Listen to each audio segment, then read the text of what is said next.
Question about 155. So we have prepared a list of at least 34 cases overnight where two judges have decided serious issues. Bijoy Emmanuel, Moini Jain, Husainara Khatun. Rochester would like to have a list of it. We'll file a list at the end of it. I'll also get. I'll deal with followed in my turn.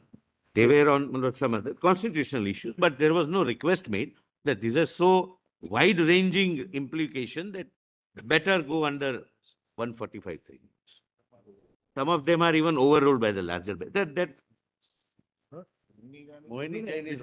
I'll give the list. But what I'm saying is important issues are decided on 14, 18, and I've also included cases where the courts have struck down a statute by two benches. Not case merely because the statute can be struck down. Of course. Under Article 14, 19, 304, where important questions of constitutional law are involved, it was heard by a bench of two judges. No. So it's not that every issue involving a substantial question of. No, if a statute is found to be violative of Article 14, Yes. on that ground alone it can be. But they have discussed the scope, like for Express newspapers, three judges, they discussed the entire law of freedom of speech, 19(1)(a), and in Express newspapers, the impact of customs duty on 19 was a completely new point. I'm not saying where this law is settled, they simply implement it. We'll give the list. And as my friend put it, there's a maxim called curiae cursus curiae, lex curiae. The practice of the court is the law of the court. 74 Supreme Court 28627, and there's a 53 Supreme Court judgment also that what is the practice in the Calcutta High Court on hearings will be the law of that court. I'll give those to you. Deeply. But if I may continue with my Lord's permission, just to complete that last part of yesterday's submission on the original intent, but I was at para 2.8 of my submissions on page 1324. But I'll be very quick in this part because this part has been shown to your lordships earlier. I just want to pinpoint the specific areas of the Constituent Assembly debates. I wanted to invite your lordship's attention.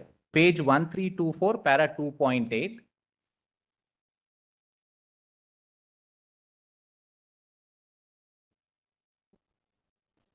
But under the draft article 175, my lord, just 2-3 sentences. My lord, if I may start, my lord, with the speech of Mr. B.R. Ambedkar. It was felt that in a responsible government, there can be no room for the governor acting on discretion. Therefore, the new proviso deletes the word in his discretion. My lord, then page over, my lord, only to the relevant part, because this has been read for your lordships. My lord, page 1325, the speech of Mr. T.T. Krishnamachari. But after about 5 lines in the bold portion, that the governor will not be exercising his discretion in the matter of referring a bill back to the House with a message. That provision has gone out of the picture. The governor is no longer vested with any discretion. If it happens that as per amendment number 17, the governor sends a bill back for further consideration, he does so expressly on the advice of his Council of Ministers. My lord, then the underlined portion below that, my lord. But there is some point of the bill which has been accepted by the upper house, which the ministry thereafter finds has to be modified. Then they will use this procedure. So, my lord, this was contemplated to be for the aid of, my lord, the Council of Ministers. My lord, then the next speech of Mr. T.T. Krishnamachari.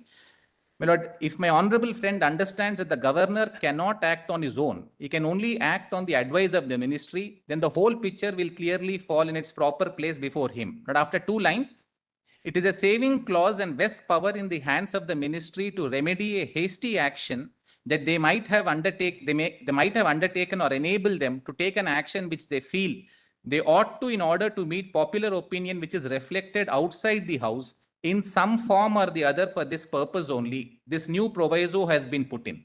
It does not abridge the power of the responsible ministry in any way, and therefore it does not detract from the power of the lower house to which the ministry is undoubtedly responsible.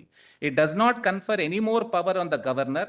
On the other hand, it curtails the power of the governor for the position envisaged in the original proviso which it seeks to supplant. My lord, then, my lord, page over. My lord, this is one other important fact the lordships may kindly bear in mind. My lord, in para 2.9, I indicate, my lord, that when draft article 143 was being discussed, my lord, which is 163 today, dealing with the governor's discretion. But one of the suggestions, my lord, made was that you cannot say that in the latter part of article 163, that except in matters where the governor is conferred a discretion. Now, if your lordships, this speech has been read out to your lordships. Your lordships recollect, the speech of Dr. Ambedkar. Dr. Ambedkar said, one way of doing it is, here itself we say that the governor shall be aided by the advice of the ministry, except in articles X, Y, Z. But those X, Y, Z articles are to come later in the debate. We do not know what shape they will take. So as and when we reach those respective articles, if we feel the governor has to be given discretion, We'll revisit this article, but then it was not revisited. that's correct. So now what happens is when your lordship based the discussion in relation to draft article 143 in mind, where they said that if the discretion has to be conferred, we will do so expressly in those articles.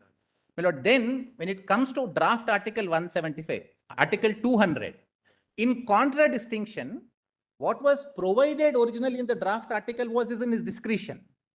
Here, expressly it has been removed. But instead of providing it or for your lordships to inferentially read into it, that this will have a discretion. So first draft article 143, they say, we will say wherever the governor is granted. My lord, may I read just 163 for a minute, my lord? Article 163.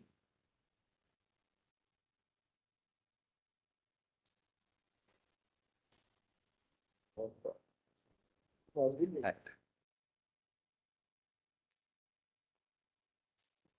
So, Very well. Then I'll just skip. My lord, then, my lord, if I may move to the next point. So, my lord, this para 2.9 deals with, my lord, the twin action, where on one hand, in 163, they say that we will provide expressly, but when it comes to Article 200, my lord, it was expressly deleted.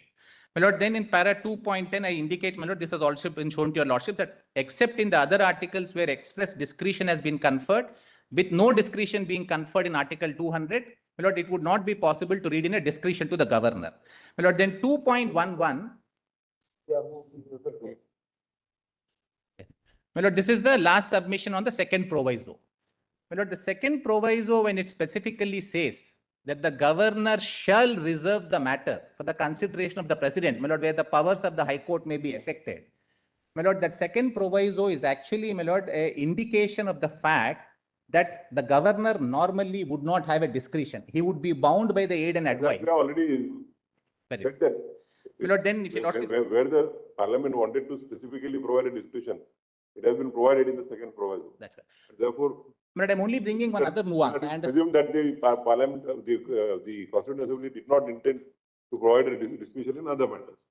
My lord, I'm making a slightly different nuance. While it was said in the respect of various other articles, including, my lord, Article 200 second proviso, I'm saying the second proviso of Article 200 itself is an indication of Yes, the earlier part. so far as when it affects the powers of the High Court, there is a mandate to the governor that he shall not grant. Yes, that's right. Obligation. There is no discretion. I'm sure I'm not able to get my nuance across. If you lordship just give me one more minute, my lord. The point that I'm trying to make is that lack of discretion that is provided to the governor, my lord, is not indicative of a lack of discretion at the governor's hands. It's a lack of discretion at the Council of Ministers' hands, my lord, where they can do something which will abridge the powers of the High Court. Because if the Council of Ministers, who normally will guide the governor on what steps need to be taken, the governor is now granted, my lord, a separate exceptional power under the second proviso saying that here you are not governed by the Council of Ministers' advice. The Constitution enables the governor that other than the regular procedure contemplated under Article 200, where is otherwise bound by the Council of Ministers' advice, the governor here is not bound under the second proviso, even if the Council of Ministers asks him to assent or, my lord, send it back to the House at the most. My lord, he will have to reserve it for the consideration of the president. So the second proviso is indicative of the fact that the earlier part of Article 200, the governor has no discretion. My lord, then, my lord, what I have done for your lordship's kind consideration is, What are the so-called words that you are trying to locate for the second proviso? Yes. For that reason. What is indicated? The governor shall not assent, that's all. provided that the governor shall not assent to, but shall reserve for the consideration of the president any bill which in the opinion of the governor would, if it You can became say law. in the opinion of the governor. That's correct. So, my lord, when the governor is now mandated by the Constitution that he shall not assent to, he shall not assent to even if he is advised to the contrary by the Council of Ministers. So his discretion will prevail over the advice of That's correct. Correct. So where they wanted this to prevail, it was expressly provided.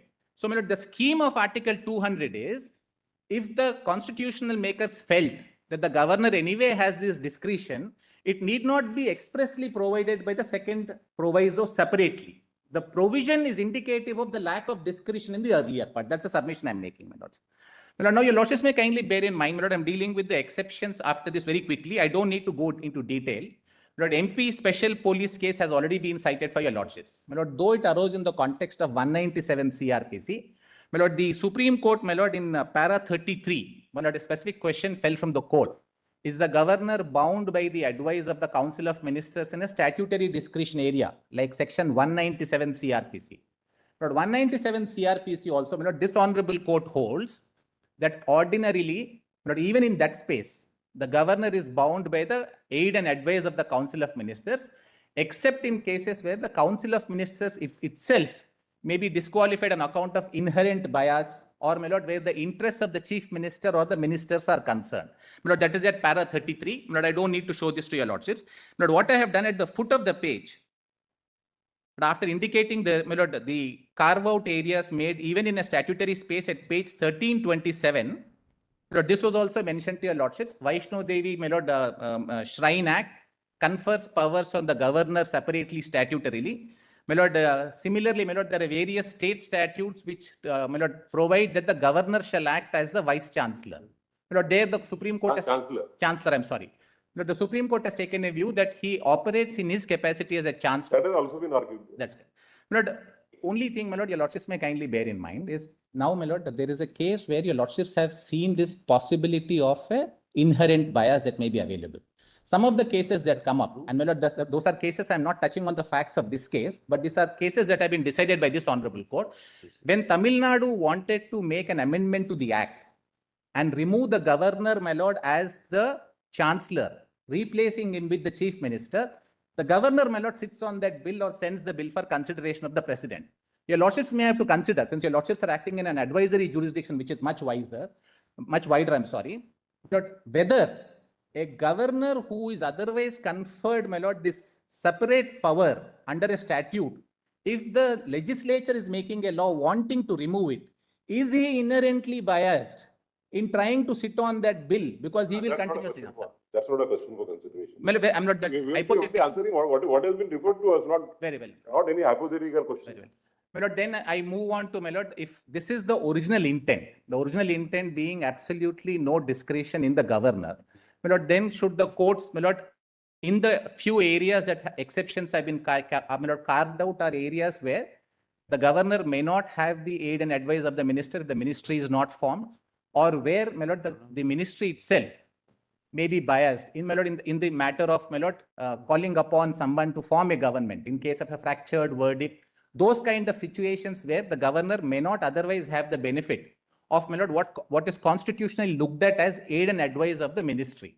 But other than, my lord, those carved out areas and special discretion conferred areas, my lord, if your lordships have to now read into Article 200, as, my lord, is suggested, my lord, by some of the council, that certain discretion would have to be read into, because, my lord, there may be situations where the governor may have to think, may feel, my lord, that it is better to have a cooling off period, or, my lord, some arguments were made that not taking a decision also could be a decision. Now, my lord, lordships are looking at a possibility. My lord, I'm only dealing with these arguments of a possibility if a lordship's doing this. Lord, lordships may kindly, my lord, notice one very important fact. At the time the constitution was made, my lord, the union in that sense, my lord, was not formed with the definiteness that we have today after 75 years of the union continuing to be there. My lord, there was a lot of tension and worry with regard to, my lord, this forces that may work towards fissiparous tendencies. So, my lord, the Indian constitution wanted to have a slightly stronger unitary center. So when it was having this stronger, slightly stronger unitary center, back then, they still felt, while we are concerned with these issues, there may be still be certain areas that can be left exclusively to the state. Now, in the areas that are exclusively left out to the state, at that point of time, they did not want the governor to have a discretion.